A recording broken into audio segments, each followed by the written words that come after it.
Good morning, Richard Edwards, the Fire Marshal for the City of Stockton. The City of Stockton acted this morning to close 6 pallet yards that pose a significant threat to public safety due to the volume of wooden pallets and how those pallets are stored. All 6 businesses were posted with cease and desist notices between 8 o'clock and 9 o'clock this morning and will not be allowed to continue operations until all fire, building, and municipal code violations have been addressed. Pallet yards pose a significant threat to public safety due to the sheer volume of wooden pallets and how those pallets are stored. Several large destructive pallet yard fires have jeopardized the safety of our residents, businesses, and our first responders. Additionally, they tax our resources, reducing our effectiveness to provide emergency services to the rest of the city when we're fighting these large fires. There are currently 15 pallet yards within the City of Stockton's service area. And since January of 2019, we've assigned a special inspector in the Fire Prevention Bureau to specifically address pallet yards. They've partnered with our partners in code enforcement to make sure that we are collaborating on those enforcement and education of the municipal code, the fire code, etc. For consistency, that partnership also helps to maintain that consistency with the inspections. The goal is initially to educate our businesses to what those codes are, how to interpret those codes, and how to apply them correctly. Beginning in June of this year, we also gave each pallet operator a formal letter stating what the requirements were for their operations. In that letter, they were given specific instructions that they had to provide documentation back to the fire department within 30 days to maintain their compliance with the fire code. That compliance specifically addressed items such as water for hydrants, for fire suppression capabilities. All pallet yards are required to store their pallets within 150 feet of a fire hydrant here within the City of Stockton. Additionally, all those pallets need to be stored within 150 feet of an access road. That's an improved all-weather surface, so either concrete or asphalt, so that we can actually get our fire apparatus to those pallets when they're burning.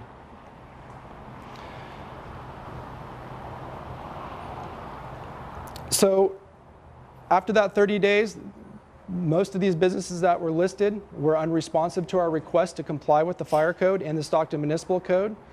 So as such, today, those 6 businesses that were non-compliant were issued cease and desist notices requiring them to stop all operations. So they're not allowed to intake any more pallets, they're not allowed to build, they're not allowed to repair new pallets. Additionally, the only operation they are allowed to do is actually remove the pallets that are there to reduce that risk to their neighboring businesses in the surrounding areas to become compliant with the fire code. So the 6 businesses that were closed this morning were AA Universal Pallets at 1621 Navy Drive, California Pallets at 235 West Scotts Avenue, Central Pallets at 1881 East Market, G Pallets at 1717 Sanguinetti Lane, New Star Pallets at 2150 East Fremont Street, and Pallet Guy at 1030 North Union Street. So I'll now open it up to any questions.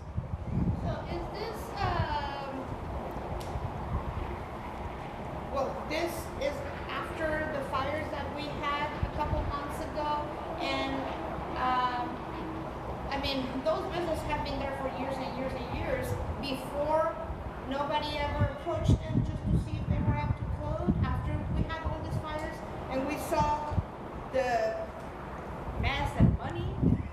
So pallet businesses are a very unique operation. Their commodity, the pallets, turn over almost daily. So the City of Stockton and the Fire Prevention Bureau, we issue an operational permit, and that permit is basically the opportunity to go out and inspect these pallet facilities once a year.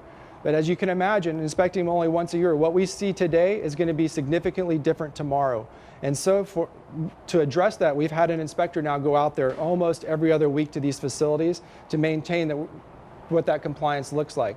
We've also gone through all the fire code, all the municipal code to make sure those codes are being applied equitably and appropriately to each of these facilities.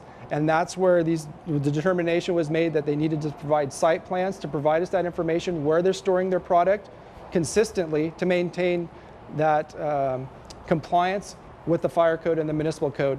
And what we found was that because of that turnover of pallets, while sometimes they would be compliant, we would go out days later and they wouldn't be, just because of the sheer volume of pallets that are there. So that's why we're taking this enforcement action today. How long did it take to just put this whole operation in place? I mean, I know you gave them a 30-day notice. What about before that? Is there like a whole legal process you have to go through? So this process actually started back in January when we assigned a dedicated fire inspector with a code enforcement officer to regularly inspect each of these facilities. Part of that initial enforcement activity was in education. We wanted to make sure everybody was educated about the code requirements for these businesses and give them ample time to make the necessary adjustments. We followed that up with a letter in early June to go back and memorialize exactly what we had spoken about. And we found, now we're almost 60 days since the date of that letter, and the businesses that were listed were unresponsive to our request, and that's why we took the actions today. Did you encounter any resistance of any of them today? I can't speak to that. What are the most significant violations that you found with these pallet yards? The most significant violations that were constant to these 6 businesses were that they lacked an approved hydrant system or water system within 150 feet of where they're storing their pallets, and an improved fire department access road. So they're required to also have an access road within 150 feet of any location they're storing their pallets, so we can actually get to that fire when it should occur, so we can keep it small before it grows into a major conflagration. And have you determined some of the causes of the other fires, the pallet fires that occurred? The latest fire is still under investigation. We're waiting for more information to come available and research. The first 2 fires, the fire that occurred earlier this year and one that occurred about 18 months ago, those were both found to be started at the origin near a saw during the manufacturing process or repairing of pallets. Is there an estimated cost that all these pallet fires that are kind of put to the city? I do not have an estimated cost. What are the locations of those 2 you just mentioned earlier this year? I do not have the specific locations of that. The fires that occurred this year were at 1881 East Market and 235 West Scotts. And are those on the list again? I'm trying to recall which of Those locations are on the list. the 6. Correct.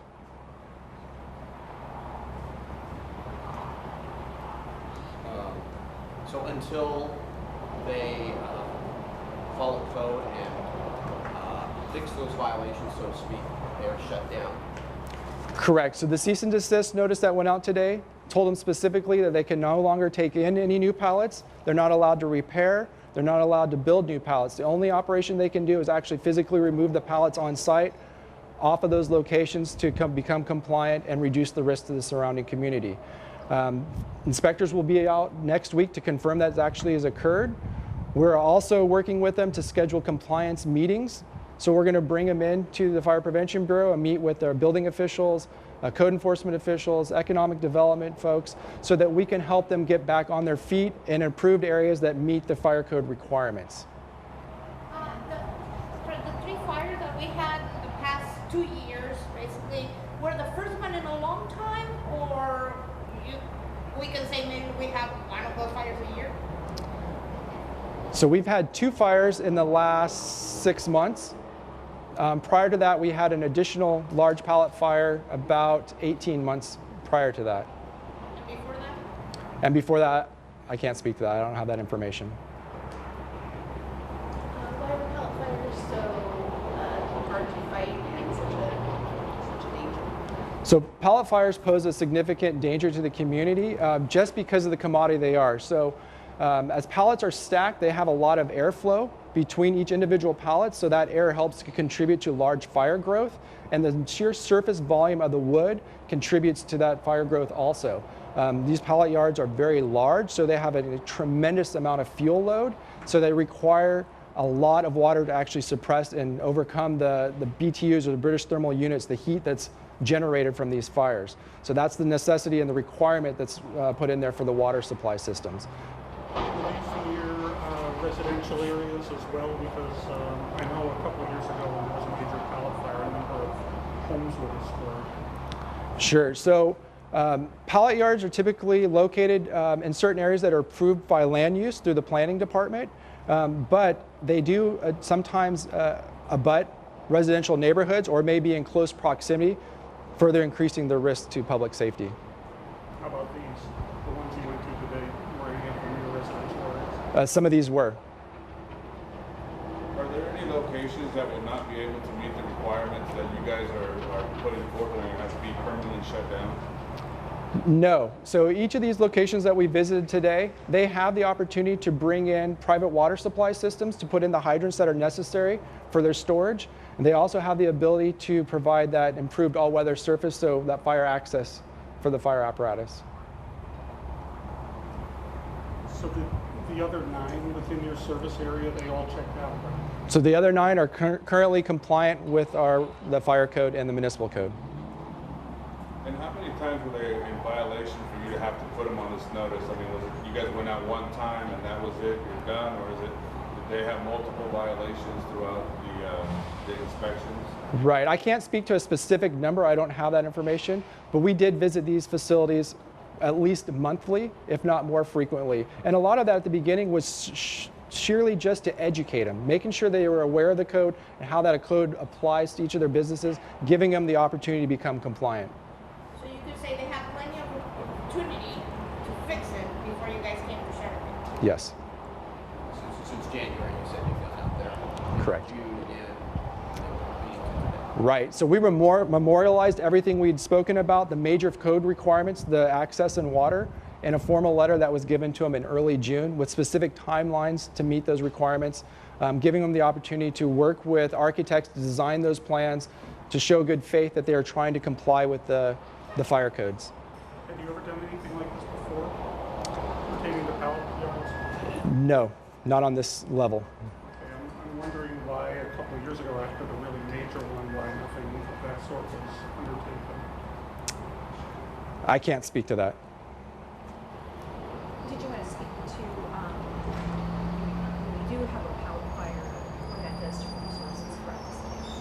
Yeah, so anytime that we have a pallet fire, because these fires tend to grow so rapidly, they quickly deplete our firefighting resources. So the last couple of fires that we've had have taken all of the fire apparatus and equipment here within the city of Stockton and have impacted our mutual aid partners across the county that also come to the fires or actually come to backfill our firehouses here in the city to continue to provide that 911 service to the community, because just while these fires are occurring, there's other emergencies that are also occurring simultaneously that require a response from the fire department. So trying to address this to make sure these properties are code compliant, reduce that impact or the risk of fires, help to mitigate that, and make sure that we have resources available to respond to the community's needs.